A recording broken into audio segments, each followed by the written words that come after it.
Alors pour ça, il faut prendre le fonctionnement de leur classe et les promus. Alors, les promus en fait sont calculés, sont promouvables tous les collègues dans une académie qui sont du 7e échelon au 11e échelon. Et on va prendre 7% de ces collègues pour savoir le nombre de promus. Donc s'il y a 100 collègues, il y aura 7 promus à leur classe. Vous vous doutez bien que dans les académies les plus jeunes, où les collègues se situent plus vers le 7e, 8e, on passe très vite à leur classe. Dans les académies plus anciennes, où les collègues sont beaucoup 11e échelon, on met plus de temps. Donc par rapport à cette inéquité territoriale, le SNEP et le SNES, c'est leur commissaire paritaire, ont travaillé pour que le ministère, justement, régule ça. Et on a obtenu, en 2013, la pondération du ratio. Alors sur Bordeaux, comme on est une académie assez ancienne, ça a donné un peu plus de promus tous les ans. Donc on a dépassé les 7%. Le bilan maintenant. 2013, les 7% donnaient 53 collègues possibles à promotion. Mais avec la pondération du ratio, on en a eu 76, soit 23 de plus.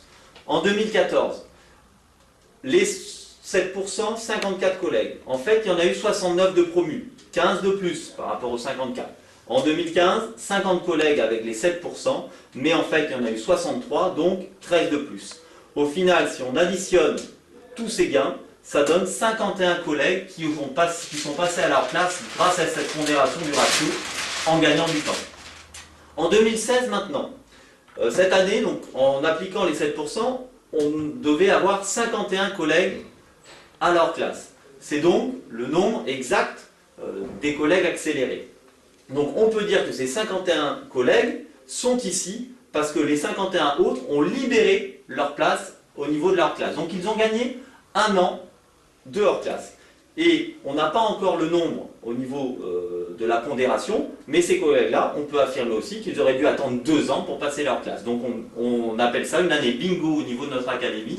Tous les collègues ont eu leur classe avec un an d'avance.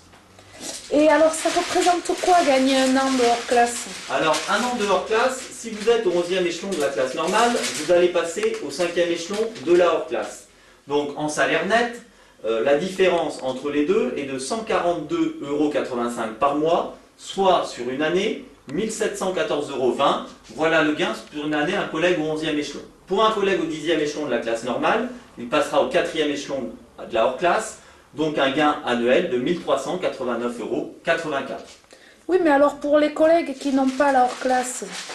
Alors pour les collègues dans l'académie qui n'ont pas eu la hors classe cette année, on a expliqué en début qu'il y avait 51 collègues qui ont libéré leur place grâce à l'obtention de notre revendication et qui ont permis, donc à la promotion qui devait passer en 2017, de gagner un an et donc de basculer en 2016. Ben, ce sera valable pour la suite, c'est-à-dire que là, comme la promotion 2017 sera libre, celle de 2018 se mettra là, etc., etc. Tout le monde aura une hors classe accélérée dans notre académie. Merci Alain.